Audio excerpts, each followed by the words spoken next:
Hi guys, welcome back to my YouTube channel. This is your first time here. Thank you so much for clicking on my video. Thank you so much. So in this video I'm going to be talking about the finances, the financial struggles, victories, wins, and things that you need to put in consideration if you're coming to study in any country. Yes, in any country. So first and foremost, I would say on one of my videos I already talked about expenses before you come to the US. Now I'm talking about expenses after coming to the US, guys. After, yes, there's expenses. So the first thing you need to know is, for someone like me that I didn't have family in the states that I was actually coming to, and then my flight landed late and all of those logistics and technicalities that all work together for my good in the end though. You need to put into consideration that you're going to have to pay for Uber or whatever mode of transportation. Some schools have shuttles, which is interesting. Please make sure to confirm with your school, this is the time I'm arriving, this is this. And then I would say don't bank on your school shuttle, especially if you're an international student, because this is the sole reason. If your flight itinerary should change, if your flight is delayed, or there's extra layover or extra hours, or if for some people you miss your flight and things like that, you want to be able to make sure that you have enough money with you to actually get an Uber or take a taxi from the airport to your school, because the shuttles have periods that they come to the airport and then they leave. So you don't want to be thinking, oh, they're going to wait for me, Don't go and think like that. They might wait for you, but for me, that my flight was delayed, literally I first missed my flight because of the weather, and that was 1 hour, then another 1 hour layover, then another 1 hour. So I was supposed to arrive in my state in Virginia by 12 in the afternoon in the least. I got here 9 p.m. in the night. So you want to make sure that it's steady, the money is with you.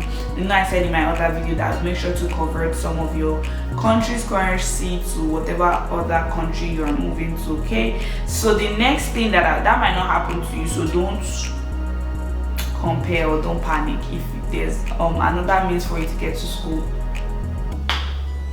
Good luck. So the next thing that I'm going to be talking about today is the fact that people don't put, if I keep saying put into consideration, bear with me.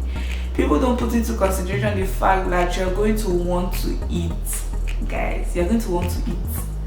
And I was lucky enough, as the child of God that I am, as God's baby daughter, baby girl that I am, as Jesus' child that I am, there was provision. But for some people, I'm not saying there won't be provision for you. There will be provision if you want to receive it. There's provision, okay? But you need to understand that coming from, imagine arriving in US at 9 p.m. you didn't eat in the airport because, number one, you are too scared to go and try anything because your flight has been delayed too much. So that was my case. And then by the time I got here, it was 9 p.m. I was like, how am I going to eat? Where do I go to? I don't know anywhere. Luckily for me, my roommates were able to actually get me food to eat that night. And then if you're coming to school here, I know that some schools have like dining locations or dining areas or centers that you could go to on and off campus and use your ID card to get food. But for me, I had not yet gotten my ID card yet, so how was I supposed to get food? I did not pack snacks or anything, being the righteous child that I am. So you need to put that into consideration. At least think of breakfast, lunch, dinner, at least for a day, like you're going to eat for that day. Do you understand? Even if you don't end up using that money, you can still save it. Then another thing is, you need to buy supplies. If for me that I was thinking once I get to the US I'll buy this, I'll buy that, but it did not work out. It didn't work out. For me, I would advise you, if you are able to pack some things from Nigeria, pack it. But if there are some things that you're not, obviously it's not only Nigeria but from your country, there are some things you're not allowed to take, and we all know those things, and there's websites telling you these things. For me, I was here thinking once I get here I'll buy tissue, buy toilet paper, buy this, buy that. But I wasn't privileged enough to actually go there because the places to get these things were far away from my school. I do not have a car. I did not know how the transportation system works here yet. So you need to put that into consideration. But my school, I know I could say my school, but my school, VCU, transportation is free for students, of which I'm just finding out. So let's hold up there.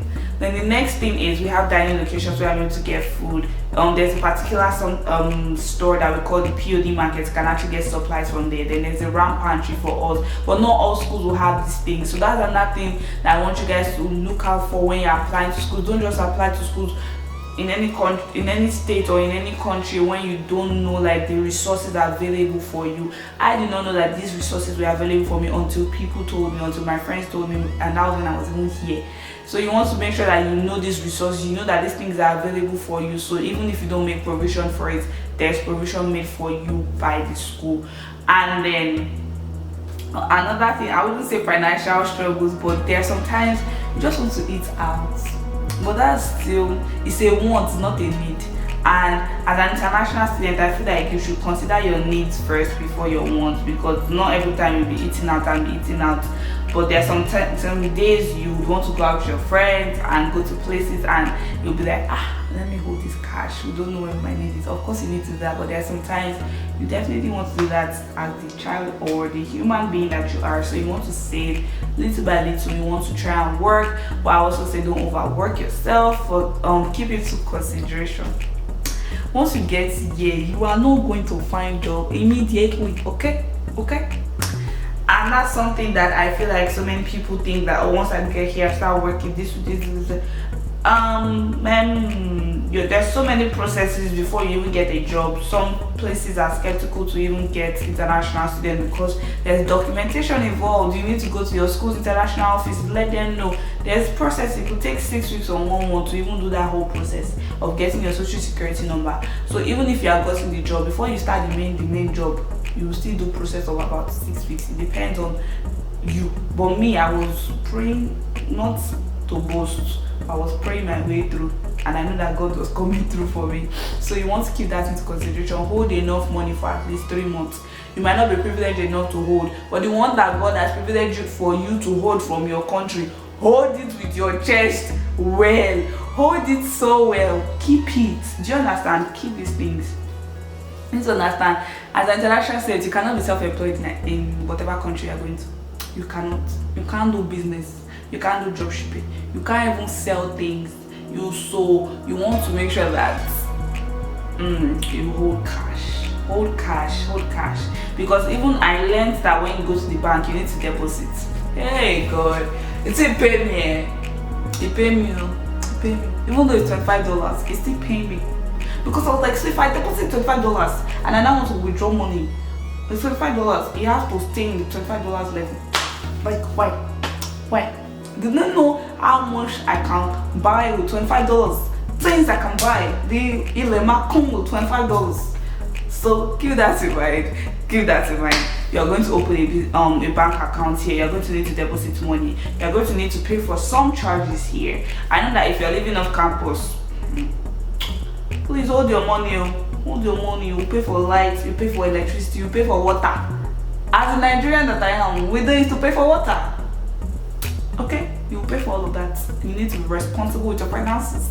And then here, you pay for your phone. Not even your phone, for your SIM monthly.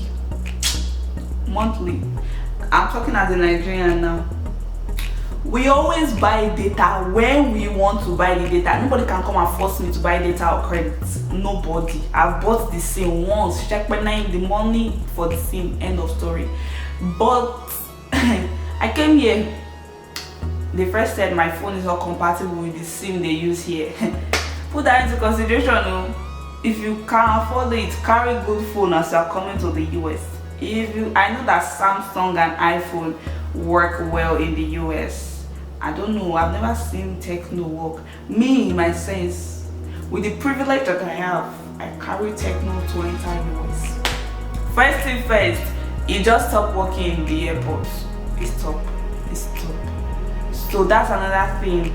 I couldn't even call Uber. I couldn't call my school because my SIMs weren't working anymore. So I just had to get a taxi from the airport, that was those ones that just parked there, and I was praying that they carried me to the right place because I couldn't even connect to Wi-Fi to open Google Map to do anything. So it was God's grace that carried me to school that night. The grace of God is sufficient for me. As I was saying, you need to keep that into consideration. I know that for some people they are able to roam their numbers. I roamed my Glow number. I came here. No, immediately we even climbed the plane. Glow avoids time misbehaving. Like, Glow, why? Glow, why? So it was like, I was thinking once I get here, it wasn't until I got to school and then I was able to connect to the school's Wi-Fi, which took me hours because my phone refused to connect. So I had to use my friend's phone and be like, oh, can I use your phone to call my parents and just let them know that I've landed safely. And you might not be lucky enough, you might be the first person to arrive in your room. What are you going to do with yourself? Okay, keep that in consideration. So as I was saying, once you get here, get this SIM quickly, okay? Because anything can happen. You need to always have data and Wi-Fi with you, especially here in the USA, always. So when I went to get my SIM and all that, my phone wasn't compatible, blah blah blah. Then I had to change my phone. Me that boy did budget how much I'm going to spend on SIM. You now tell me my phone's not even compatible. I have to buy a new phone. But God's grace, you see, it's God's grace. The guy that was there was like, oh, I'm a new customer, and then they are doing promo, so they literally gave me the phone for free. I paid $20 for the phone, which is a good thing for me because I'm not about to spend $100 on the phone and almost $80 on SIM. Also, that's $200 I can use to buy something sensible for myself and for my needs. So once we did that, then for the SIM, I'm not sure if they scammed me because I feel like they did, but to the glory of God, they said that because I'm a new person, I couldn't go below certain plans. So there's $30 plan per month, there's $40, there's $60, there's $70, depends on the SIM provider or the network provider that you go to. I went to T-Mobile, and actually the coverage is good, so I'm not complaining. And then so the first time I had to do $60, the $60 plan, then pay for international calls. 200 minutes was $20. So be calling Ile. But the thing was, I did that for a month, so that was $100, the $80 for the phone plan, and then $20 for the actual phone in itself, which I'm still using to the glory of God. It's a Samsung, people of God, not to be prideful. As I was saying, then when we moved on to that, and then moving on to getting your phone and all that, if you do not pay this amount monthly, whether you use the data or, because I was in school, I wasn't actually using data, I was only using the phone to receive calls. So I was like, why am I paying for data? Can't I just pay for international calls? They're like, no, it won't work without you paying for the actual plan. As the Nigerian that I am making, I refuse to be judged.